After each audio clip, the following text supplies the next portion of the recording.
Hi guys, I'm Oleg. And I'm Vadim. So today on our podcast, we will talk about the new iPhone 17. The Apple event was last week, and today we want to share with you our initial thoughts and impressions about the new iPhone. That's the most exciting time of the year. Yeah. New iPhone is almost here. Before we do that, just quick announcement because we did kind of landing page for a new Beastcam 17 series. So now, if you guys interested, you can sign up to the list. And we're gonna do slightly different this year. Basically, with pre-order for those initial subscriber, we're gonna give additional free gear with worth of around So, $70. a little gift. Yeah, so some additional accessories. And we are planning to start taking pre-orders soon. And those who did sign up, basically, if you buy, during Cage. that initial pre-order, you're going to be first in the line to receive the cage. And we'll do our best to make them quicker this year. But at any case, check out our website, sign up to the list.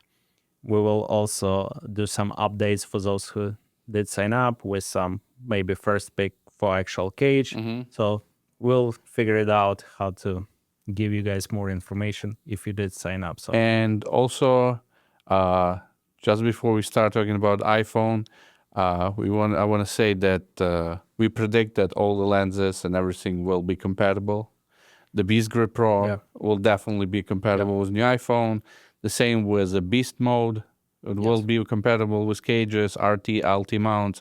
So if you have gear from previous models, everything's gonna work. yeah, because now we have not just leaks, but actual during Apple event. Now we have specs on the Apple website. And based on that, we can tell that definitely lenses, Beastgrip Pro, Beastcam, it's all gonna work. The only thing we will need to update is filter mount. Filter mount and actual Beast cage. But those, again, new Beast cages, they're gonna work with Beast mode upgrades. So let's start about iPhone. Yeah. So what do you think, what you liked the most, or what do you think they did kind of different, I guess, this year, or So how you like it, basically? I like the colors. I Which like the one's orange, or I like the orange the most. And if we're talking about the iPhone, like the hardware, I think this release was like centered towards the pro users, the camera department. for pro models? Yeah, for pro models. Yeah. And, I don't remember in the last few years that there was that many upgrades in the camera department as it was this year. Yeah. So it's definitely, like a big, big upgrade for everyone who's, into filmmaking, smartphone filmmaking.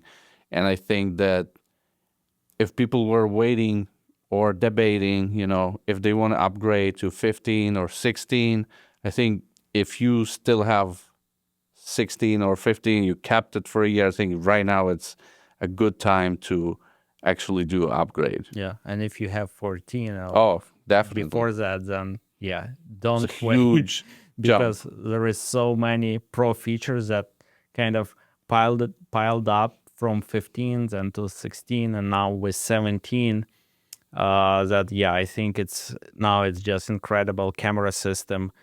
And I want to start, let's talk about features, The camera related features? to, Yeah. probably new formats, because that's the most exciting part. So the biggest one we probably can agree is a new ProRes RAW. Yeah, that's, I think not too many people expected that.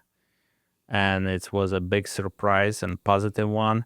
Now, again, we have to wait to test and see and compare to see if it gives you that much of benefit, how much those files gonna be, how big they are, it's unknown, but it's definitely something from really pro level kind of set of features.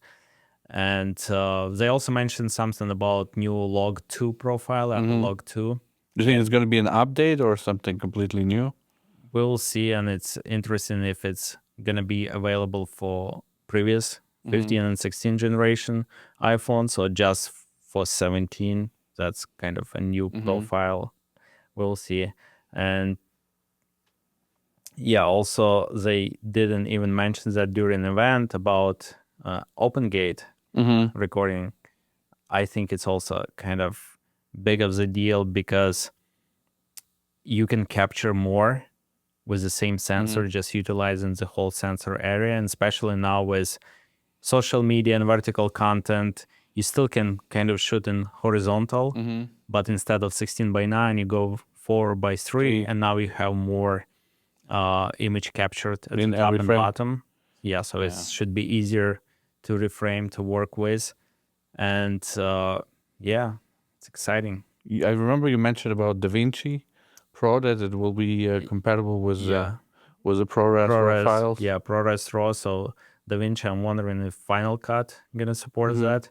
But again, I'm excited to test, compare, and check it out and see how that footage gonna look, because from Apple event, from those some sample shots with that camera array, like overall images, they look like really, really good. So I really want to compare it to 16 and see like It's going to be a really busy weekend. Yeah. Expecting phones on Friday. On Friday, yeah. Yeah, but I think so we have ProRes RAW, we have OpenGate, we have Apple Log 2. And it's already, really professional kind of features opened up that not that many consumer cameras support. So it's definitely like a big upgrade. For the hardware, we're getting a new telephoto camera. Yeah. New with a larger sensor. So it was a larger sensor.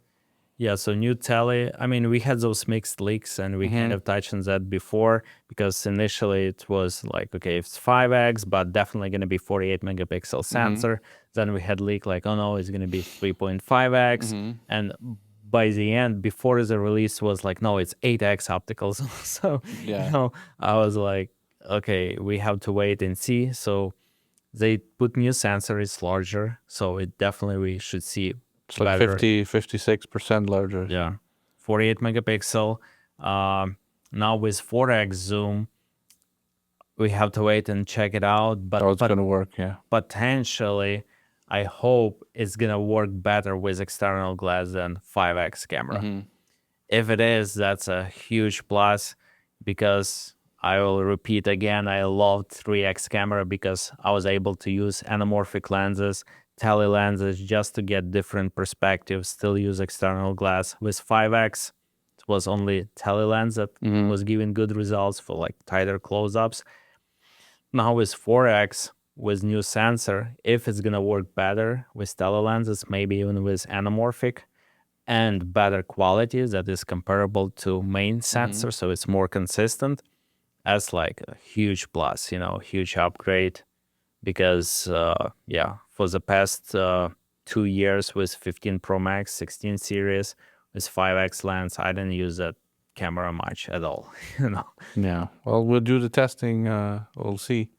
Yeah. We're gonna update you guys. Once we do all the first testings, we'll make another podcast. Yeah, because now it's just cameras. We kind of want to talk about what we know so far, but once we got our hands on product, we're going to provide a more in-depth review of how it performs and all the good stuff. Yeah. And the new selfie camera. Yeah, I didn't expect that much, but it's 18 megapixel now. Yeah, and I think that new square sensor that a big shift or upgrade, because now with that square format, you basically can hold your device either way and still be able to record, let's say 16:9 if you want to do video. But I think you cannot take like square photos or take square videos with that native camera app at least. But potentially, if you have that square sensor and you can record OpenGate on square sensor, now you have full freedom what you want to do with that footage. You can crop to 16:9, you can reframe better, then you can do vertical content from that. So it's like very versatile format. And I believe it's the first camera, at least like I never kind of heard that somebody put like actual square sensor.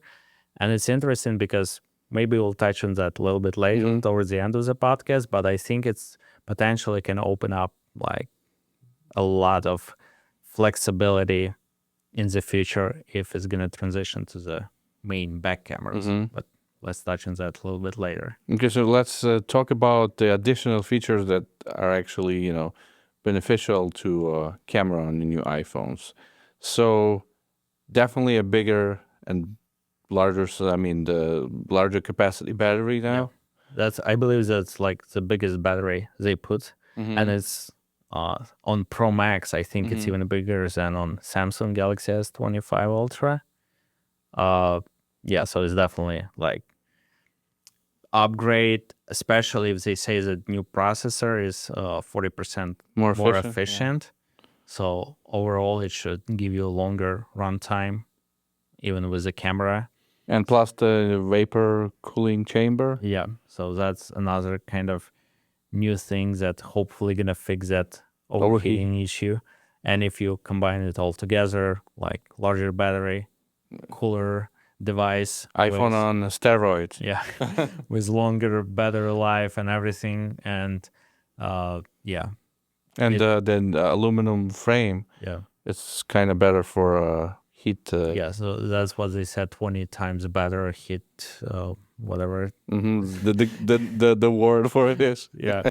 And even, the way at least they showed how that aluminum enclosure is machined, it should be more rigid because now it's like frame and back panel kind of integrated all together.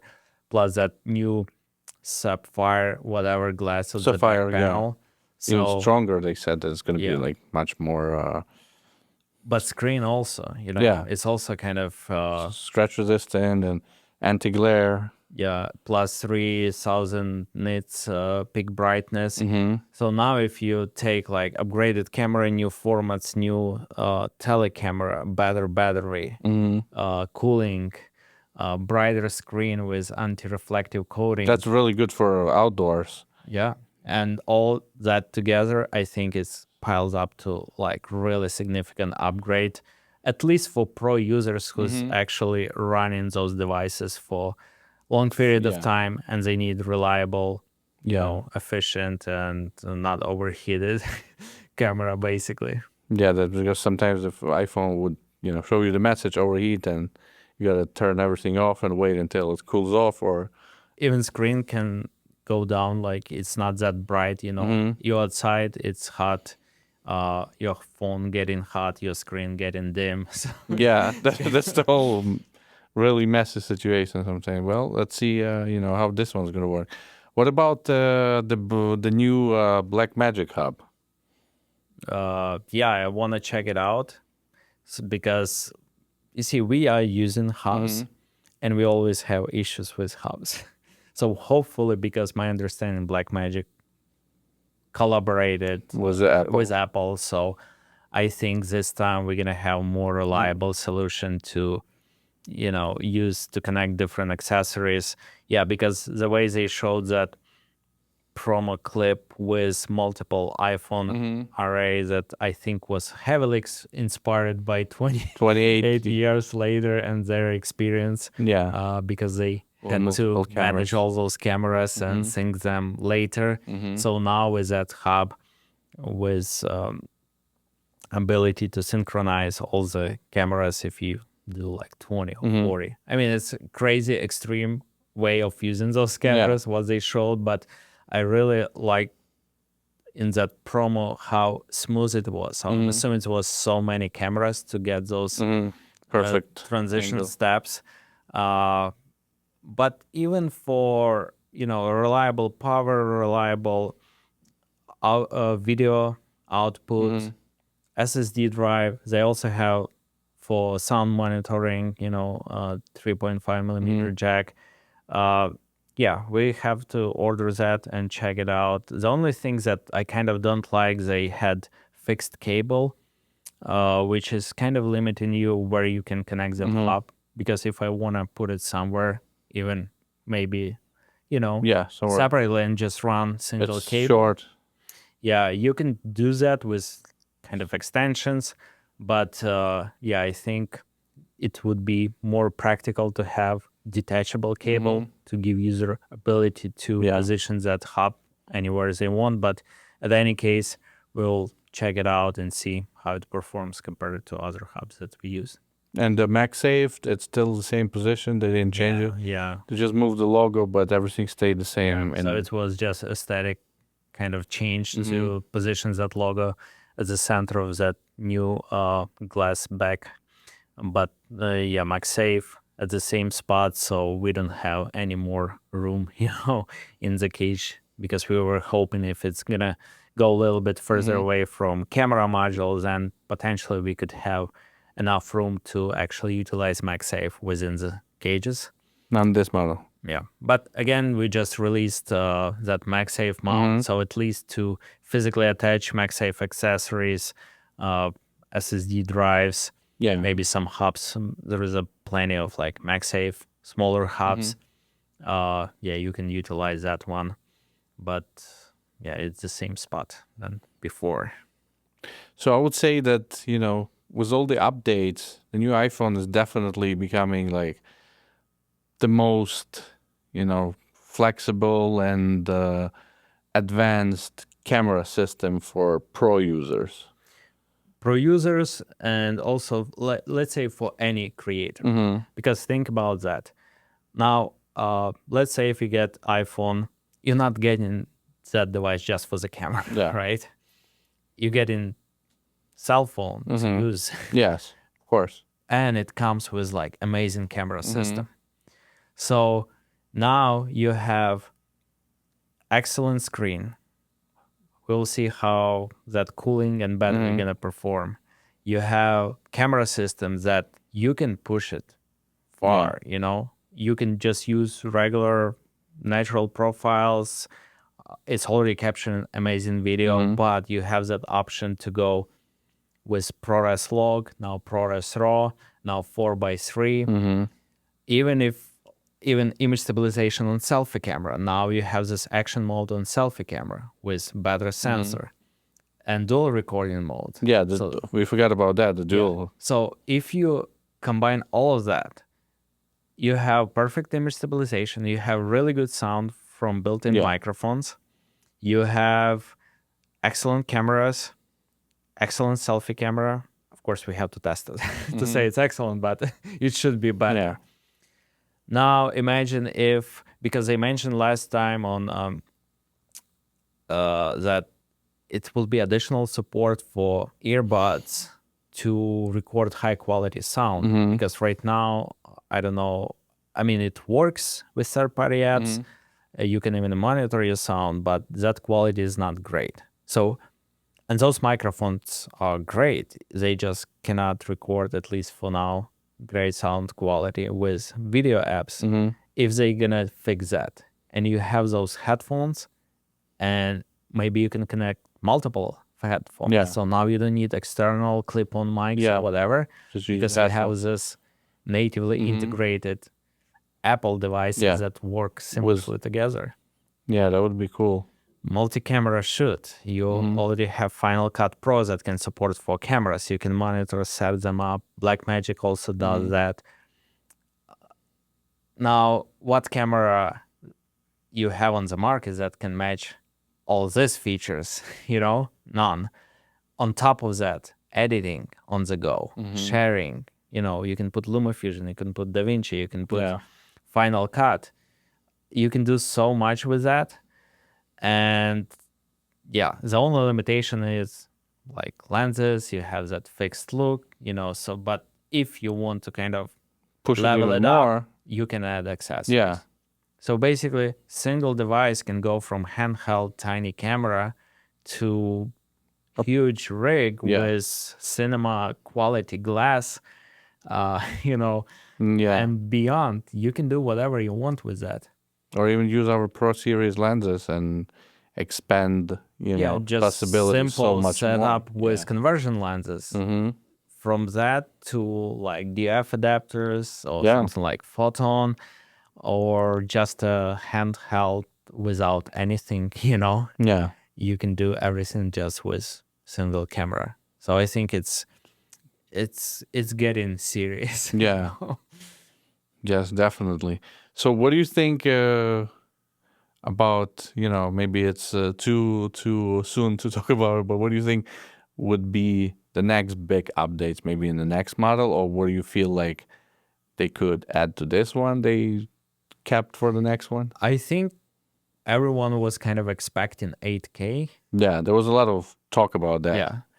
And it didn't happen, but for us, I think it's like, I don't care that much about 8K. I better have that open gate capability now and utilize 4K resolution, at full sensor. So yeah, 8K is not here. So maybe next year, that's what we're gonna see. 8K. 8K. What else? We didn't see any information about like main camera sensor. Is it bigger or not? Probably it's the same sensor, or at least it was not that much change. So, there was no information about that. And remember the leaks that we had about the layout, the 3 cameras in a row? Yeah. And now they have kind of the new way of looking, the new bump on the air. What do you think about that? Do you think it's maybe in the works or something in the works? Yeah, or it's like was glimpse, sneak peek of the what future? is coming. Yeah, that's something, because if we kind of recap initial leaks, what we had another podcast episode, because initially everyone thought that it will be that camera bar with 3 cameras Yeah, that was the on the line. For me, the biggest kind of no was because of spatial video. If you have this layout of the cameras, you much cannot easier. have spatial video at this setup as it is now. Yeah. You need to have In a at row. least like something different. And one of the options I was thinking about, like, okay, maybe they put, let's say, square sensor. I think a lot of people thought the same way. Because if you have square sensor, it doesn't really matter how you hold your device. So that kind of makes more sense now, because if they will position all the 3 cameras in single bar, how we saw those initial leaks before, you have better spacing between wide and ultra wide.